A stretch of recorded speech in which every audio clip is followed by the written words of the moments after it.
स्वागत है आप सभी का एनएफ न्यूज पर। मैं हूं आपके साथ रोहित। महाराष्ट्र की सियासत में ठाकरे ब्रदर्स की चर्चा पिछले एक महीने से बहुत ज्यादा हो रही है। हिंदी मराठी विवाद के बीच 20 साल बाद मंच पर नजर आए और अब 6 साल बाद एक बार फिर से मातोश्री के अंदर पैर रख दिया है राज ठाकरे ने। और 6 साल से पहले अगर बात करें तो आखिर बार 2012 में गए थे जब बाला साहब ठाकरे की तबीयत खराब थी। अब ये भले ही जन्मदिन की बधाई देने गए हों, लेकिन सियासत में बहुत चर्चाएं हो रही हैं। आखिर दोनों भाई पास आते आते दूर क्यों हो रहे हैं और पास फिर क्यों आ रहे हैं, इसी पर चर्चा करेंगे। मेरे साथ हैं अनुपम प्रसून। 6 साल बाद मातोश्री में कदम रखना राज ठाकरे का राजनीतिक दांव या केवल भाई को जन्मदिन की बधाई देना? देखिए, पहले तो दोनों भाई में संबंध ठीक हुए हैं या नहीं हुए हैं, इसका आकलन करना पड़ेगा। मातोश्री जाना एक बड़ी राजनीतिक घटना हो सकती है, लेकिन दोनों भाइयों में संबंध ठीक हो गया है इसकी गारंटी नहीं हो सकती। अब इसे मैं आपको एक दो उदाहरण से समझाता हूँ। आपने देखा कुछ दिनों पहले, मतलब करीब 2 हफ्ते हुए होंगे, कि दोनों ने विजय रैली की। विजय रैली के मौके पर दोनों भाई एक मंच पर नजर आए, कहा कि गिला शिकवा मिट गया है। और उसी मीटिंग में, उसी विजय रैली में आपने देखा होगा कि सबसे ज़्यादा जो बड़ा इशू रहा वो रहा हिंदी पट्टी स्टेट्स का, हिंदी भाषी राज्यों का इशू रहा, हिंदी भाषा पर इशू रहा। उद्धव ठाकरे भी बोल रहे थे, राज ठाकरे भी बोल रहे थे। लेकिन उस मीटिंग के, उस रैली के सिर्फ 24 घंटे बाद उद्धव ठाकरे पलट गए। उन्होंने कहा कि हम हिंदी का विरोध नहीं करते। तभी लोगों को ये आकलन हो गया कि ये जो दोनों भाई आए हैं साथ में, ये एक मजबूरी वाला गठबंधन है। अब देखिए, हम एक पत्रकार के नज़रिए से इसका विश्लेषण कर रहे हैं, तो अब ये समझना होगा कि ये गठबंधन क्यों हुआ है। दोनों भाई के रिश्ते ठीक सच में हो गए हैं कि नहीं हो गए हैं? तो मैंने आपको बताया कि अगर रिश्ते ठीक हो गए होते तो उस दिन विजय रैली के मंच पर, मुख्य मंच पर ज़रूर गले मिलते, हाथ मिलाते। कौन? उद्धव ठाकरे के बेटे और राज ठाकरे के बेटे दोनों। आपने उद्धव ठाकरे और राज ठाकरे को मिलते हुए तो देखा, लेकिन अगर दोनों भाई एक हो गए तो परिवार को भी एक होना चाहिए था, वो नहीं हुआ। और इससे पहले क्या, 6 साल बाद मातोश्री गए राज ठाकरे, लेकिन क्या इससे पहले उद्धव और राज कभी किसी मंच पर नहीं मिले? तमाम मंचों पर, तमाम शादियों में ऐसी मुलाकात हुई है। 6 साल पहले क्यों गए थे राज ठाकरे मातोश्री, आपको पता है? बेटे की शादी का कार्ड देने, और उसमें उद्धव ठाकरे गए भी थे, मुलाकात हुई थी। तो तब की मुलाकात और अब की मुलाकात में क्या अंतर है, बताइए, मैं आप ही से पूछता हूं। एक तस्वीर दिखाते हैं, फिर अंतर समझ में आएगा। एक तस्वीर यहाँ पर जो आपको दिख रही है, दोनों भाई इसमें नजर आ रहे हैं और पीछे दोनों भाइयों के फ्रेम में नजर आ रहे हैं बाला साहब ठाकरे। इस तस्वीर की लेकर बहुत चर्चा इस तस्वीर को लेकर है कि दोनों भाइयों ने बाला साहब ठाकरे की तस्वीर के सामने फोटो खिंचाकर यह संदेश दे दिया है कि अब फिर से जुड़ गए। नहीं, बल्कि दोनों भाई कोई 6 वर्षीय योजना चला रहे हैं। पहले 12 साल पहले मिले, फिर उसके बाद 6 साल पहले मिले, और फिर 6 साल बाद फिर मुलाकात हुई है। तो 6 वर्षीय योजना चल रही है दोनों की मुलाकात की। अब इसके बाद कहीं ऐसा ना हो कि फिर 6 साल बाद ये तो बाला साहब ठाकरे की तस्वीर के सामने, बाला साहब ठाकरे की तस्वीर दिखाना मजबूरी है। आप उद्धव ठाकरे की कोई भी राजनीतिक तस्वीर देखेंगे, उसके पीछे बाला साहब ठाकरे नजर आते हैं। आप उद्धव ठाकरे हटा दीजिए, एकनाथ शिंदे जो कि अब अलग हो गए हैं उनसे, वो भी जब कुछ भी कोई राजनीतिक तस्वीर डालते हैं और अपने ऑफिस की या अपने घर की डालते हैं, तो पीछे बाला साहब ठाकरे मौजूद होते हैं। उद्धव ठाकरे तो खास तौर पर, बाला साहब ठाकरे उनके पीछे नजर आते। और मातोश्री बनाया किसने? बाला साहब ठाकरे ने बनाया। तो इस लिहाज से अगर आप देखेंगे तो इसका कोई मैसेज नहीं है इस तस्वीर का।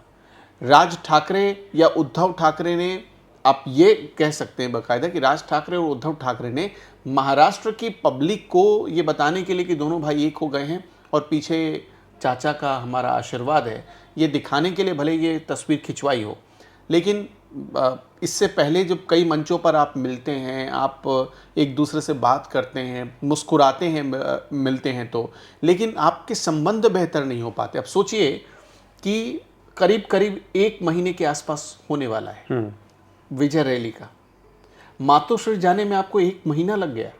दिन देख रहे थे ना कि जन्मदिन आए, जन्मदिन आपको के 1 महीना, मतलब मैं पूछना चाहता हूँ, आप एक खबर बताइए रोहित, आप भी खबर में रहते हैं, मैं भी रहता हूँ। कोई एक ऐसी मीटिंग बताइए जो विजय रैली के बाद एमएनएस और उद्धव शिवसेना यूबीटी की कोई एक मीटिंग ज्वाइंट हुई हो। उस रैली के बाद तो उद्धव ठाकरे हिंदी के विरोध में खड़े ही नजर नहीं आए, उनके स्टालिन से बहस हो गई। और फिर इसके अलावा उनके कार्यकर्ताओं ने भी इस तरीके का नहीं बिहेव किया कि भाई हमें हिंदी नहीं बोलनी या केवल मराठी बुलवानी।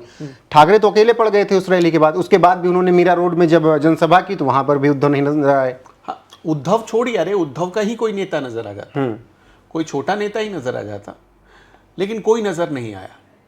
अब देखिए हो क्या रहा है, राज ठाकरे के पास कोई बड़े कद का चेहरा नहीं है। उद्धव ठाकरे के पास जो बड़े कद का चेहरा है वो डर रहा है राज ठाकरे के पास जाने से। उसको ऐसा लगता है कि राज ठाकरे के पास जाएंगे, उनके साथ तस्वीर आ जाएगी तो हमारे नंबर कम हो जाएंगे, हमारी मतलब उनके इलाके में जो पब्लिक परसेप्शन है उनके लिए वो नेगेटिव हो जाएगा। तो इसलिए ये लोग उद्धव गुट के लोग राज ठाकरे के साथ तस्वीर खिंचवाना नहीं चाहते। आपको क्या लगता है कि मतलब एक मैंने घर में झगड़े बहुत देखे, बहुत लोगों के झगड़े देखे। आपने अंबानी परिवार का झगड़ा भी देखा होगा, अनिल अंबानी और मुकेश अंबानी का झगड़ा, दोनों अलग अलग हो गए। आपने देखा कि जब अनिल अंबानी का बुरा दौर शुरू हुआ तो मुकेश अंबानी ने कितनी उनकी मदद की, सबने ये देखा, पूरा भारत देख रहा था। लेकिन आप एक बात बताइए, ये भी तो दोनों भाई थे, कहाँ एक दूसरे की मदद कर पाए? ये उस दौर में मिले जब इन्होंने अपना सब कुछ गंवा दिया। और राजनीतिक रूप से भी देखें तो अखिलेश और शिवपाल की इतनी लड़ाई थी, लेकिन एक दूसरे के काम आए आखिरकार। मंच पर क्या क्या नहीं हो गया, छीना झपटी तक हो गई, लेकिन आज अखिलेश यादव शिवपाल यादव को चाचा कहते हैं और फिर मिल रहे हैं, दोनों मिल गए, मतलब मिल गए हैं। और अच्छा खासा जब मुलायम सिंह यादव जी का निधन हुआ उसके बाद डिम्पल यादव चुनाव लड़ने उतरी, आपने देखा उस समय कितना जबरदस्त प्रचार प्रसार किया। उसी वक्त दोनों मिले। एक मुलायम सिंह यादव का परिवार था, एग्जाम्पल आपको मैं बताता हूँ, इस परिवार ने एग्जाम्पल सेट कैसे किया। एक मुलायम सिंह यादव का परिवार था, जब मुलायम सिंह जी का निधन हुआ उसके बाद पूरा परिवार एक हो गया। कोई मन में द्वेष, कोई भावना नहीं, कोई राजनीतिक लालसा, पूरी राजनीतिक लालसा शिवपाल यादव ने छोड़ दी, बड़े होने का फर्ज निभाया और बड़प्पन दिखाया। और यहाँ पर उद्धव ठाकरे का बड़प्पन देखिए कि 1 महीने होने को है मीटिंग हुए और आज तक एक जॉइंट मीटिंग नहीं हुई कार्यकर्ताओं की या नेताओं की ही हो जाए। तो एक तरफा राज ठाकरे खेल रहे हैं। राज ठाकरे एक तरफा खेल रहे हैं। राज ठाकरे को एक सहारा चाहिए। एक कहा जाता है कि डूबते को तिनके का सहारा। राज ठाकरे के पास विधानसभा में कोई उनका औचित्य नहीं है, लोकसभा में तो कभी थे ही नहीं। विधानसभा में जब उन्होंने पार्टी बनाई थी 2008-9 के आसपास, उसके बाद जब वो चुनाव लड़ने आए 2012 में बेहतरीन परफॉर्मेंस रहा उनका, मतलब 12 सीट ले के आए थे, अगर मैं गलत नहीं हूँ तो शायद 12 सीटें आई थी उनकी। बाद में वो कम होकर 5 हो गई और उसके बाद शून्य हो गई। और जब से शून्य हुई तब से वो शून्य में ही चले गए। लेकिन अब तो केवल बीएमसी टारगेट कर रहे हैं ना। ये गठबंधन ही बीएमसी के लिए हुआ है, दोनों भाई मिले ही बीएमसी के लिए। आप ये बताइए बीएमसी में कांग्रेस इनको सपोर्ट करेगी? ये पहले पूरा जो महाविकास अघाड़ी है बीएमसी में सब अपना प्रभाव दिखाना चाहते हैं, क्योंकि वहाँ सब जानते हैं कि कितना बड़ा बजट है, जितना कुछ स्टेट्स का भी बजट नहीं होता है, इतना बड़ा बजट है बीएमसी का। सबको बताए अच्छा पार्टी चलाने के लिए आपको चाहिए पावर, पार्टी तभी चलेगी ना, लोग आपकी तभी बात सुनेंगे। तो अब यहाँ पर समझ में आ गया राज ठाकरे को कि भाई ऐसा रहा, ऐसी स्थिति रही तो हमारी बात कोई नहीं सुनेगा महाराष्ट्र में।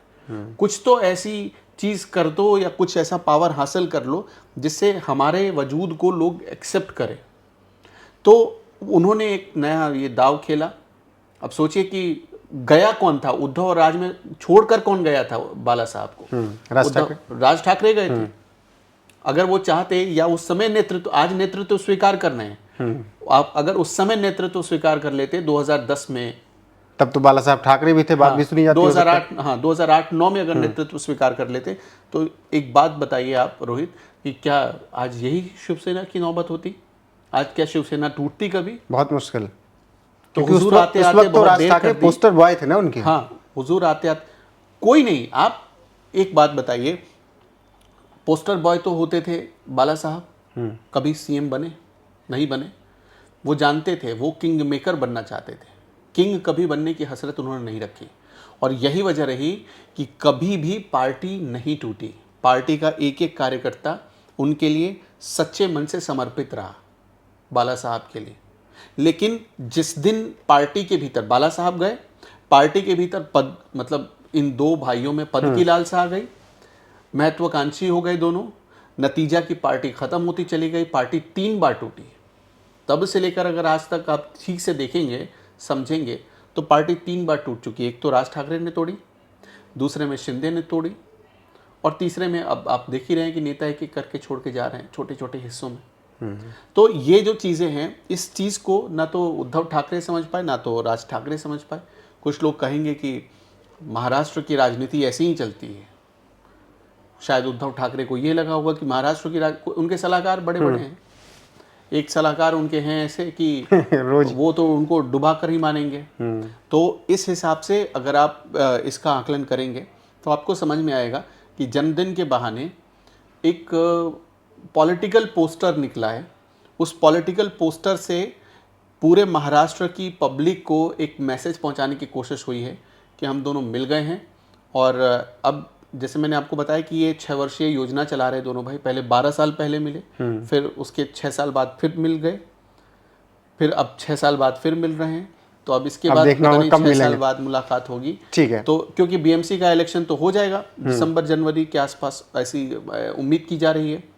अब उसके बाद तो फिर मुलाकात के लिए 6 साल बाद ही वक्त आएगा। हो सकता है 6 या 12, वो देखना होगा।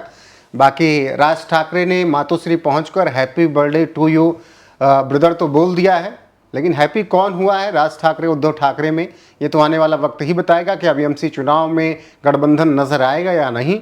बाकी मातोश्री जो 6 साल बाद राज ठाकरे पहुंचे हैं, आपको क्या लगता है, क्यों? कमेंट करके अपनी राय हमें जरूर दीजिएगा। बाकी बने रहिएगा हमारे साथ। देश और दुनिया की हर एक अपडेट आपको यहाँ पर मिलती रहेगी लगातार। नमस्कार।